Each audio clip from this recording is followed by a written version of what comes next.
Madre mía, la que se ha aliado con Can Yaman y Demet Özdemir. O sea, ¿en serio que todavía hay gente que no se ha enterado de este culebrón? Parece que la cosa está más tensa que nunca entre ellos, y no es por nada, es que hay chismes por todas partes. A ver, para ser honestos, todos recordamos lo mucho que saltaron las chispas cuando grabaron Erkenzikuz. Era pura química en pantalla. Se les veía enamoradísimos, ¿verdad? Las fotos juntos, las declaraciones, todo parecía sacado de una peli de Hollywood. Y claro, el público se ilusionó, compramos la historia a tope. Pero, ¿y si esa historia era solo eso, una historia? Muchos dicen que la tensión actual viene porque Can se ha vuelto un poco, digamos, intensito.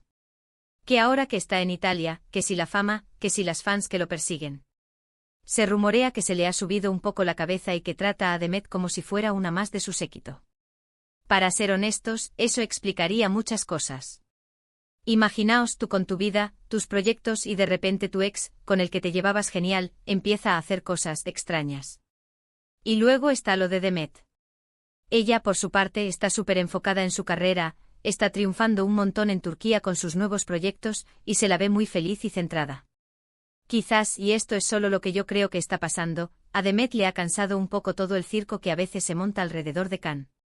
Ella parece querer un perfil más bajo, más profesional, y todo este salseo constante con su ex la puede estar agotando.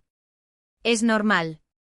Otro punto a considerar es que a veces, cuando una relación acaba, y más si fue tan pública, quedan cosas en el aire. ¿Roces? ¿Malentendidos? ¿O quizás uno de los dos sigue anclado en el pasado y el otro ya ha pasado página?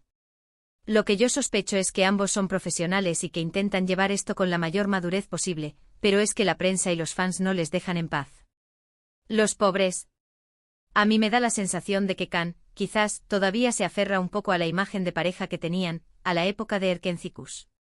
Y Demet, en cambio, ha evolucionado, ha crecido, y ya no es la misma chica de entonces. Es normal que haya una desconexión ahí. No es lo mismo tener 20 y pocos y estar descubriendo el amor y la fama, que tener ya una carrera consolidada y saber lo que quieres. Y no nos olvidemos de los fans, que son una locura. Muchos siguen deseando que vuelvan a estar juntos, y eso genera una presión brutal. Imaginaos tener a miles de personas analizando cada uno de vuestros gestos, cada uno de vuestros likes en redes sociales, como si fuera una prueba de amor o desamor. Uf. Pero si os soy sincera, creo que la razón oculta, el verdadero meollo del asunto, es que sus vidas han tomado caminos muy distintos. Can está en una fase de su carrera más internacional, buscando un público global, mientras que Demet está brillando en su país y consolidándose como una de las grandes. Es como si estuvieran jugando en ligas diferentes ahora mismo, y eso, quieras que no, crea distancia. Lo que me pregunto es si algún día se podrán sentar tranquilamente, tomar un café, y reírse de todo esto. O si, por el contrario, la herida sigue abierta. ¿Creéis que esta tensión es solo una fase pasajera o que realmente hay una barrera insalvable entre Can Yaman y Demet Özdemir?